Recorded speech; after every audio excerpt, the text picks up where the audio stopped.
This is probably the insanest project I have attempted on the channel so far, and I don't need to provide further description because you already read the title and because there isn't enough storage room on my phone. So here are all 27 metal albums I have listened to this year ranked from worst to best in my opinion. In complete dead last, very obviously, without any doubt, to me is Crystal Lake's The Weight of Sound. This thing is a complete mess of a project. The heavy parts are just total noise. It feels like the drums aren't not real drums, not in the sense that they're programmed, but as in the sense that an alien tried to create drums and then totally failed. This whole record is basically like if some sort of weird alien astronauts discovered metalcore and were like, hey, we could do that, and then made it way worse. It's like offensively terrible, and I can't believe I spent any amount of time listening to it. I didn't even finish this album, but like, even still, that's 10 minutes of my life down the drain, man. This thing sucks. The other metalcore album of this year that was complete garbage was Paleface Swiss's The Wilted EP. I don't really have words to describe why I didn't like this album. I don't really have an entertaining way of talking about it. I just really think it sucks. Some, like, serious Gracie Abrams vibes with these, like, weird, annoying, like, like, harsh vocals. Like, it sounds like he has, like, asthma or something and can't breathe. It just is not, it's not a vibe. One of my biggest gripes with pop music is how the vocals sound like someone's breathing in your ear. Imagine that, but like superimposed onto the worst Corey Taylor impression any human has ever done ever.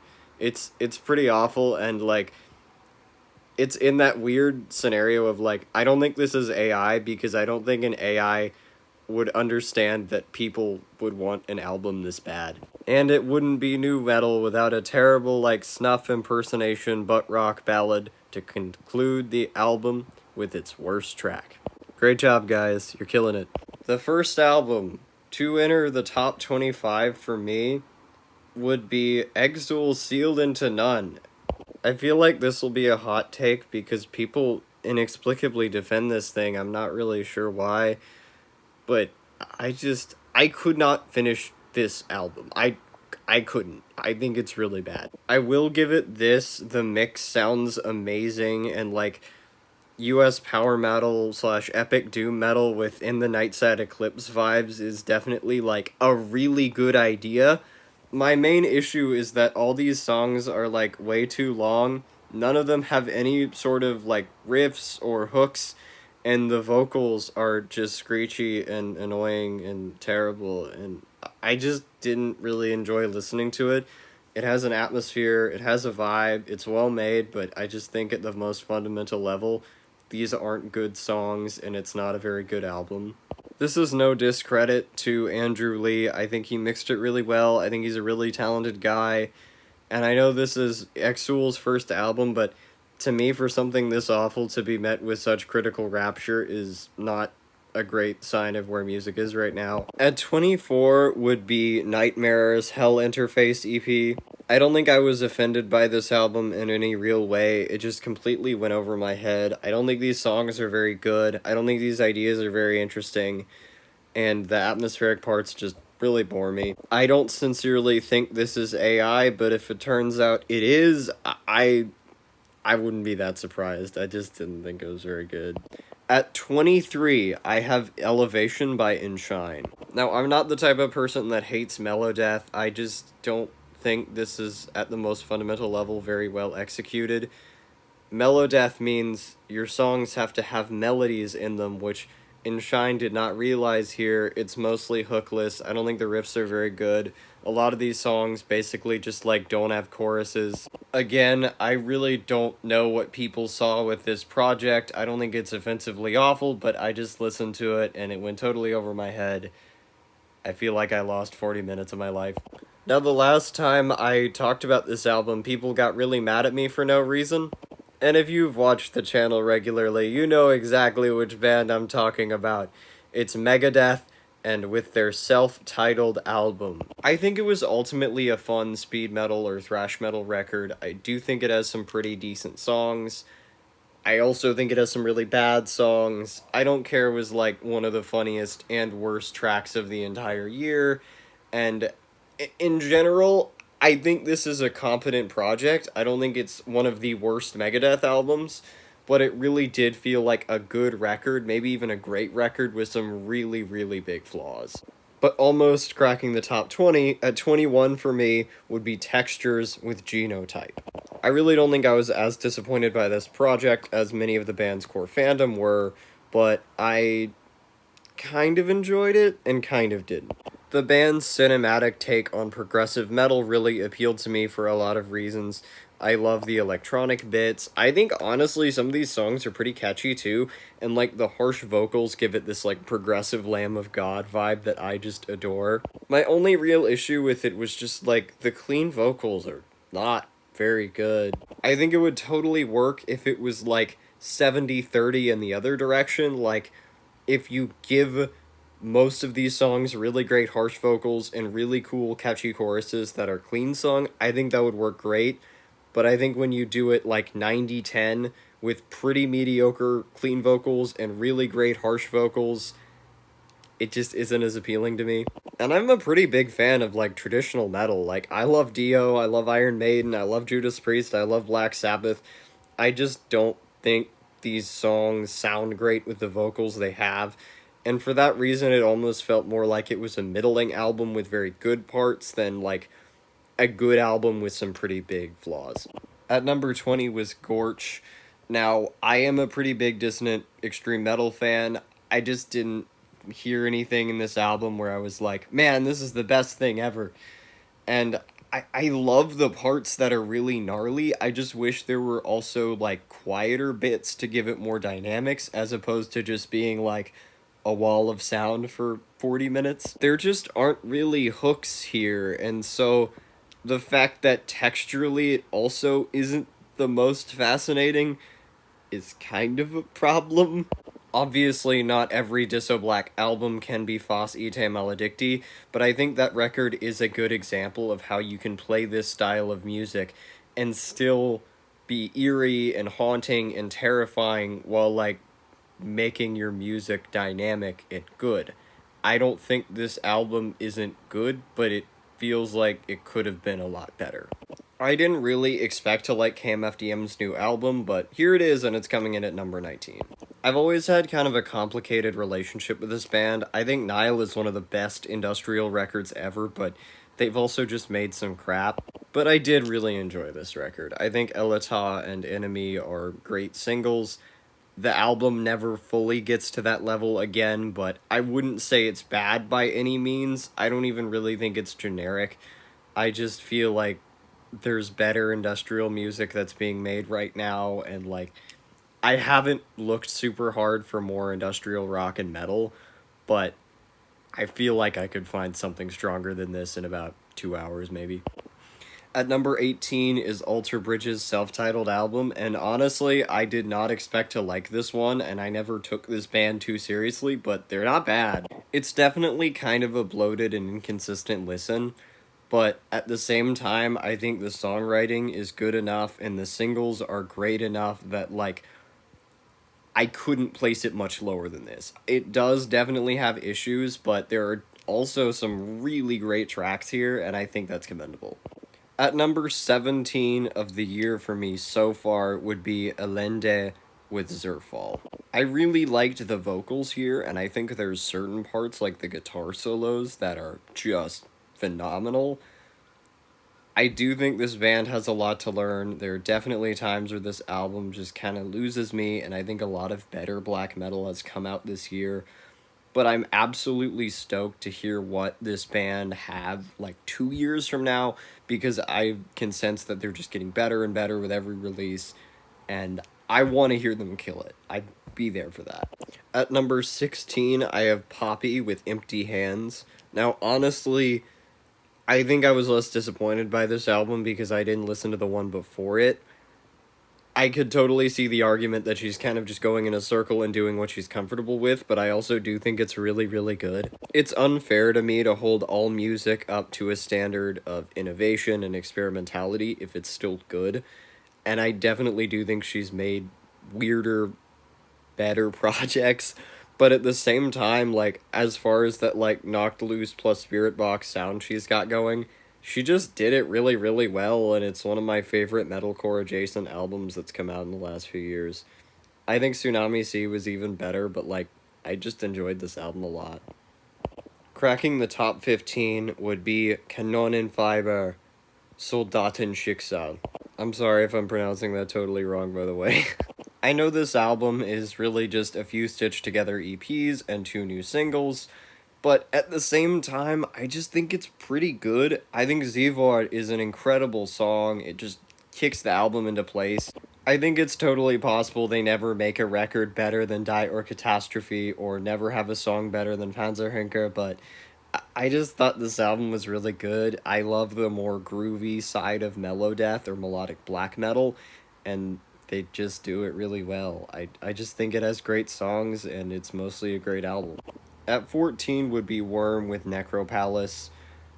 I was definitely more disappointed by this album than other people because I couldn't hear it until it came out later for some reason, and everyone was saying it was the best thing ever, and people were comparing the band to Morbid Angel and Portal and stuff, and I was just like, I need to hear this. This is gonna change my entire life. It definitely didn't, but it's still very good. It feels like the symphonic Black and Death Doom version of, like, Tribulation, and it's definitely a little more gothic and a lot less evil and cosmic and destroying than I thought it would be, but it's not a bad listen. I kind of wish the songs were more, like, catchy, or at least just, like, more memorable and less long and less doomy. But the instrumentation is great. I think the textures are great, and the guitar work is really nice. I'll give it that. I think it's a really great album. It just won't be my favorite of the entire year, if that makes sense. At 14, I have Tempelschlaf by the Ruins of Beverast. I thought this was a really interesting album. I can't compare it to their older works, but the doom inflections really do it for me here with those, like, really nice gothic clean vocals. And there are other times where it almost has, like, a triarchy of the Lost Lovers vibe, and I am very into that. The one thing that held this sort of back for me was that I don't think these are, like, really good songs, but I think he took two genres that obviously are good, found the best aspects of both of them, and made an album out of it without it not being cohesive. I really enjoyed it for what it was, and it's more of an appreciation listen for me, like, it's not a personal favorite, but also it was just a really good record that I really liked. At number 12, I have one of the records that I think people are going to say is one of the best of the entire year. It's Exhumed with Red Asphalt. There is a bit of dead time here, but I think it really proved that they are one of the few death grind or gore grind bands that can write really good songs, even this late into their career. The tracks actually are very different from each other, and it opens and closes really strongly. I don't think it's going to be one of my personal favorites per se, but I still really enjoyed the record, so here it is. At 11, I have Mole with Dream Crush. Now, I haven't gotten as many repeat listens out of this one as I thought I would have, but at the same time, I just really enjoyed it. I think it's better than basically every Black Gaze album I've heard in the last 3 years, other than, like, Lonely People with Power. Getting into the top 10 is Arcane Frost with Knights Cavalry. I didn't expect to like this because black metal is a hit or miss music genre for me, and I am docking some points because it is pretty derivative, but at the same time, these riffs are awesome, the textures are great, the dynamics are great, it just checks all the boxes for what I want from black metal. At 9 is Fuath with 3. This British atmospheric black metal project really, I just think, captured this sound better than I think it's been captured in a long time. I really, really liked the harsher production, and it just means that whenever those, like, clean guitar parts do come in, it hits way harder, it brings way more emotion, it has a lot more melody. I think it has a really wide dynamic range, and it is limited in the way that I do think it's kind of a derivative album, but also I just think it's done really well, and so I have no shame in listening to it. At 8 is Zoo with Ferrum Sidierum. I'm not usually the biggest, like, avant-garde, instrumental, dissonant, crazy prog person, but as far as that sound goes, I don't think you can do it much better than this. It's just like crazy jazzy and really, really textural. And although a lot of the instruments don't really sound like instruments to me, I love the huge dynamic swings it has. It definitely needs vocals. I really wish it was not 2 hours long, but it works for what it is really, really well, and it definitely felt new. I just really enjoyed it as an album, and I think it deserves to be where I put it. This might be a hot take too, honestly, but at 7, I have Silosis with the New Flesh. I did not enjoy the clean vocals very much. Everything else about this album dominates. 5% of this album is like boring octane core bait. The rest of it is some of the best groove metal that's been recorded in the last 10 years. I am not kidding, it goes super hard and the riffs are absolutely fantastic. At number 6, I have what is many people's album of the year, Converge with Love Is Not Enough. I wouldn't say this is one of their better albums, but the title track is one of the best songs of the entire year, and the whole thing just goes hard, start to finish. There's great riffs, there's cool gang vocals, it just gives me everything I want from metallic hardcore, and the playing is great, and the mix is pretty good. I wouldn't say it's one of the best ever, but I still enjoyed it. At number 5 would be Woah with Legacies of Human Frailty. This record just totally dominates in my opinion. I absolutely adore the more resonant, low death metal style vocals, and the rest of it is just pitch perfect black metal. It's aggressive, it has teeth, it's like the Scour Gold of this year, where I don't think it's that, like, imaginative, but in its own way, it really is very different from other albums, and in every way, it's extreme, it's crushing, it's brutal, it's awesome. As a quick side note, I am very surprised by this. I hate Mayhem more than you do. I think they're terrible. But their newest album was a freaking masterwork with just oceans of, like, clean vocals and symphonic parts and really weird dissonant riffs. It's just a deeply unsettling album with lots of vocal dynamics, and I think it's probably, if not easily, one of the best black metal albums that's came out in like the last decade. It's insanely good, and I think you should just stop this video and go listen to it right now. The third best metal album of the entire year, in my opinion, is Stabbing with Eon of Obscenity. I remember at first thinking like, oh yeah, it's like pretty good death metal, like pretty good brutal death metal. I listened to it like 5 more times, and it astounded me every single time, even more since the first. Some of the best riffs of the whole year, super chunky, like super chuggy, lots of pinch harmonics, and the vocals are insane. I think this is one of the best brutal death metal records of my lifetime, maybe ever, and it's certainly like in my top 3 or 4. At number 2, to me, is Creator with Crushers of the World. I love how much melodic death metal influence it has, how much heavy metal influence it has. I think these are the best songs of the entire year, like bar none, and the first 4 tracks are awesome. Death Scream is great later on, it's just consistent start to finish. Seven Serpents is absolutely golden, but then so is the title track, and Satanic Anarchy has one of the best, if not the best, vocal line the band's ever written, aside from, like, you know, and the best album of the year is Urn with Setting Fire to the Sky. You gotta hear it. I can't describe it. It's really good. It's better than every Mastodon album made in the last, like, 15 years, like, since Crack the Sky came out. I can't do justice to that album, but I want you to just hear it and experience it and enjoy it as much as I have. I'm really glad you watched this crazy project. I hope I've done a good job addressing these albums, and I hope you find a new record you really like by a band you haven't heard of. Or even if you have, you haven't listened to it yet. I do this on Rate Your Music, and I'm currently working on a 17-part Iron Maiden series. Please check that out if you want to. I'd love it if you subscribed and liked this video, and, you know, thanks for watching.